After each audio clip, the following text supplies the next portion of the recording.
प्रिय विद्यार्थियों, आज हम गांधी जी के असहयोग आंदोलन के बारे में चर्चा करेंगे। महात्मा गांधी द्वारा प्रवर्तित सत्याग्रह की एक महत्वपूर्ण शाखा और कष्ट सहन का एक प्रकार अहिंसात्मक असहयोग है। वह दुखित प्रेम की अभिव्यक्ति है। असहयोग विरोधी के हिंसा छोड़ देने के बाद उसके साथ असहयोग करने के उद्देश्य से किया जाता है। असहयोग की अंतर्निहित धारणा यह है कि अन्यायी तभी सफल हो सकता है जब वह अपने शोषण कार्य में शोषित का भी सहयोग प्राप्त करे। सत्याग्रही का कर्तव्य है कि वह हर कीमत पर शोषक का विरोध करे और इस प्रक्रिया में उसे जो भी कष्ट सहन करना पड़े उसे करे। असहयोग में हिंसा का भी समावेश हो सकता है, लेकिन इससे बुराई बढ़ती ही बढ़ती है। इसलिए श्रेष्ठ साध्य की सिद्धि के लिए यह आवश्यक है कि असहयोग अहिंसात्मक हो।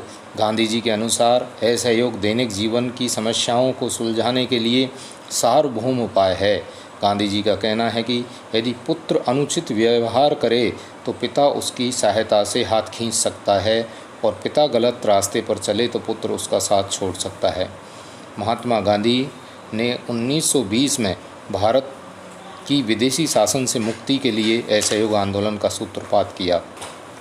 इसके असहयोग आंदोलन की पृष्ठभूमि में यदि हम चर्चा करें तो इसकी आवश्यकता क्यों पड़ी। जनता में अंग्रेज़ी शासन के प्रति घोर निराशा और असंतोष था। रॉलेट एक्ट का पारित होना और जलियांवाला हत्याकांड, हंटर कमेटी की रिपोर्ट, खिलाफत आंदोलन, कांग्रेस की नीति में कुछ महत्वपूर्ण परिवर्तन इत्यादि ऐसी चीज़ें हैं जो असहयोग आंदोलन के लिए जिम्मेदार थी। गांधी जी ने असहयोग आंदोलन के माध्यम से काउंसिलों, न्यायालयों और सरकारी विद्यालयों, सरकारी पदों, उपाधियों, दरबारों तथा विदेशी सामान का बहिष्कार किया। असहयोग आंदोलन के कार्यक्रम में ये सब चीज़ें शामिल हुई, किंतु ध्यान देने की बात यह है कि असहयोग आंदोलन केवल नकारात्मक नहीं था, उसका एक रचनात्मक रूप भी था। राष्ट्रीय विद्यालयों तथा पंचायती अदालतों की स्थापना, अस्पृश्यता का अंत, हिंदू मुस्लिम एकता, स्वदेशी का प्रसार और कताई बुनाई का काम सब रचनात्मक कार्यक्रम भी इस असहयोग आंदोलन के अंग थे।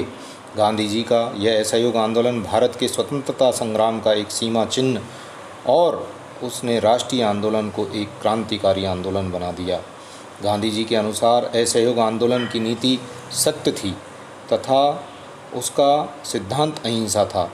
1920-22 के बीच इस आंदोलन में बहुत से विद्यार्थियों ने सरकारी स्कूल कॉलेजों की पढ़ाई छोड़ दी। बहुत से शिक्षक भी उनसे स्कूलों से निकले हैं। इन्हीं दिनों काशी विद्यापीठ, गुजरात विद्यापीठ, जामिया मिलिया, बिहार विद्यापीठ, तिलक महाराष्ट्र विद्यापीठ आदि अनेक राष्ट्रीय विद्यालयों की स्थापना भी हुई।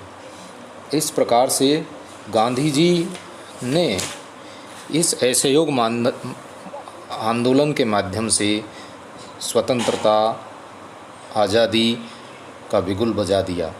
इस आंदोलन में कई तरह की सफलताएं प्राप्त हुई। अंग्रेज़ी सरकार को सोचने के लिए मजबूर होना पड़ा। आंदोलन कि अगर हम महत्व पर चर्चा डालें तो इसने राष्ट्रीय आंदोलन को एक जन आंदोलन का रूप प्रदान किया। सारे भारतीय एक बैनर तले एकत्रित होकर के सब एकजुट हुए और साधारण जनता में निर्भीकता पैदा हो गई। हिंदू, मुस्लिम, सिख, ईसाई सब एक बैनर के नीचे आ गए। इस प्रकार से असहयोग आंदोलन भारत का आज़ादी के लिए लड़े जाने वाला एक महत्वपूर्ण आंदोलन साबित हुआ। इसके महत्वपूर्ण सूत्रधार गांधी जी थे। धन्यवाद। जय हिंद, जय भारत।